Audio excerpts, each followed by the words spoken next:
આકાશવાણી સમાચાર સોનલ પરમાર વાંચે છે. સૌપ્રથમ મુખ્ય સમાચાર. કેન્દ્રની એનડીએ સરકારના શાસનમાં છેલ્લા 6 વર્ષમાં આશરે 450 કિલોમીટર મેટ્રો નેટવર્કની કામગીરી પૂરી થઈ છે અને બીજા 1000 કિલોમીટર મેટ્રો નેટવર્કની કામગીરી ચાલી રહી છે. પ્રધાનમંત્રી નરેન્દ્ર મોદીએ આગ્રા મેટ્રો ટ્રેન સુવિધાનું નિર્માણ કાર્યનો આજે શુભારંભ કરાવ્યો. આસામમાં બોડોલેન્ડ પ્રાદેશિક પરિષદની પહેલા તબક્કાની ચૂંટણીમાં 21 બેઠકો માટે અને જમ્મુ અને કાશ્મીરમાં જિલ્લા વિકાસ પરિષદની ચોથા તબક્કાની ચૂંટણીમાં આજે મતદાન થઈ રહ્યું છે. કેન્દ્ર સરકારે ગુજરાત સહિત 15 રાજ્યોમાંથી 3 કરોડ 36 લાખ મેટ્રિક ટન ડાંગરની ખરીદી કરી છે. આજે સેના ધ્વજ દિવસની ઉજવણી કરવામાં આવી રહી છે. દિલ્હી પોલીસની ખાસ ટુકડીએ શહેરના શકરપુર વિસ્તારમાં કરેલી દરોડાની કાર્યવાહીમાં 5 શંકાસ્પદ લોકોની ધરપકડ કરી છે. સમાચાર વિગતવાર. કેન્દ્રની એનડીએ સરકારના શાસનમાં છેલ્લા 6 વર્ષમાં આશરે 450 કિલોમીટર મેટ્રો નેટવર્કની કામગીરી પૂરી થઈ છે અને બીજા 1000 કિલોમીટર નેટવર્કની કામગીરી ચાલી રહી છે. પ્રધાનમંત્રી નરેન્દ્ર મોદી આગ્રા ખાતે મેટ્રો ટ્રેન સુવિધાના નિર્માણ કાર્યનો આજે સવારે વિડીયો માધ્યમથી શુભારંભ કરાવતા આ મુજબ જણાવ્યું હતું.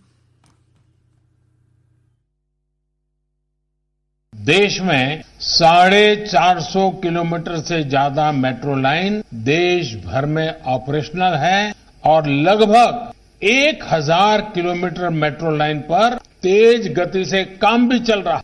आज देश के 27 शहरों में मेट्रो का काम या तो पूरा हो चुका है या फिर काम अलग अलग चरणों में है. यूपी की ही बात करें तो आगरा मेट्रो सुविधा से जुड़ने वाला ये यूपी का 7वां शहर है और इनके बीच देश में सिर्फ मेट्रो रेल नेटवर्क ही नहीं बन रहा है बल्कि आज मेट्रो कोच भी मेक इन इंडिया के तहत यही नहीं जो सिग्नल सिस्टम है उसका भी पूरी तरह से भारत में ही निर्माण हो इस पर भी काम.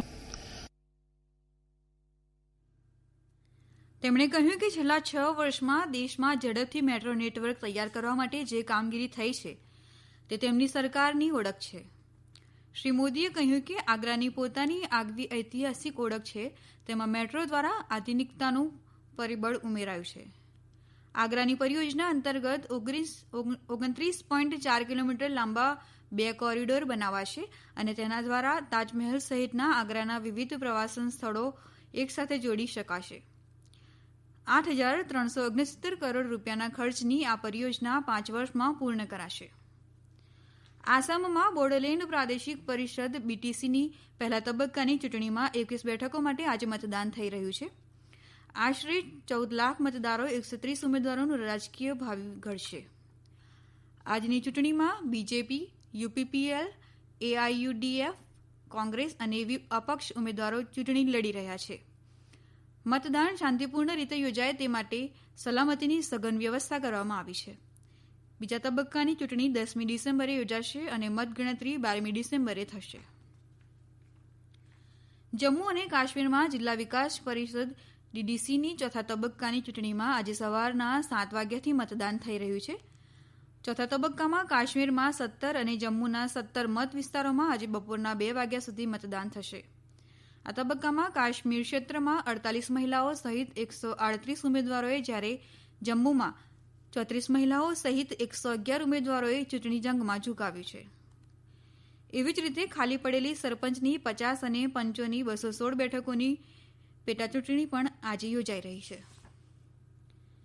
કેન્દ્ર સરકારે ગુજરાત સહિત 15 રાજ્યોમાંથી 3 કરોડ 36 લાખ મેટ્રિક ટન ડાંગરની ખરીદી કરી છે, જે ગયા વર્ષના આ જ સમયગાળાની સરખામણીએ 20.27% વધારો દર્શાવે છે.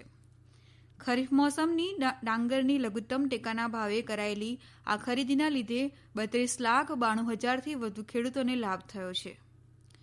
કૃષિ મંત્રાલયની યાદીમાં જણાવ્યા મુજબ ગુજરાત સહિત 10 રાજ્યો દ્વારા કરાયેલી દરખાસ્તના આધારે 45.24 લાખ ટન કઠોળ અને તેલીબિયાંના વર્તમાન ખરીફ મોસમમાં ખરીદીને દરખાસ્તને મંજૂરી આપવામાં આવી છે. આ સમાચાર આપ આકાશવાણી પરથી સાંભળી રહ્યા છો. વધુ સમાચાર કોરોના અંગેના આ સંદેશ બાદ.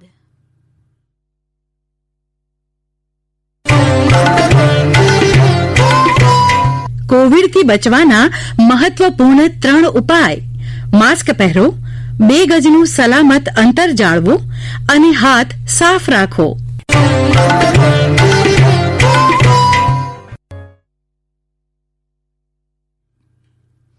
આજે સેના ધ્વજ દિવસની ઉજવણી કરવામાં આવી રહી છે.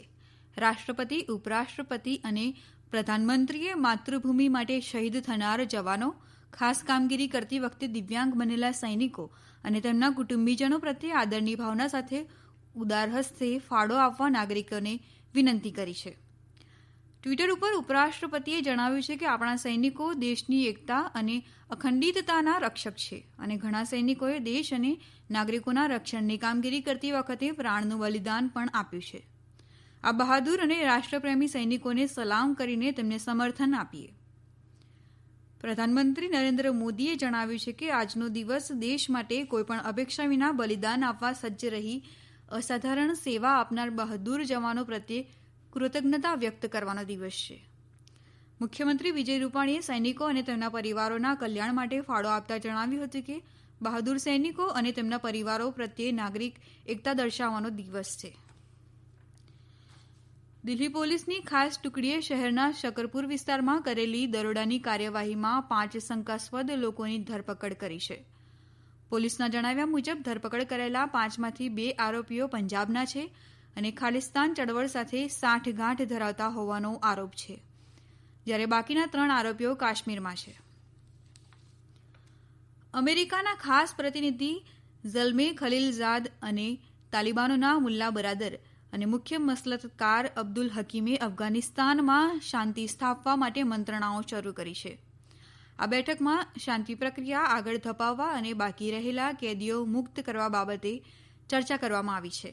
ઉલ્લેખનીય છે કે રાષ્ટ્રીય સુમેળભરી પરિસ્થિતિ માટેની અફઘાનિસ્તાનની પરિષદની સમિતિની બેઠક ગયા શનિવારે કતારમાં યોજાઈ ગઈ અને અમેરિકાએ આ બેઠક યોજવાને સમર્થન આપ્યું હતું.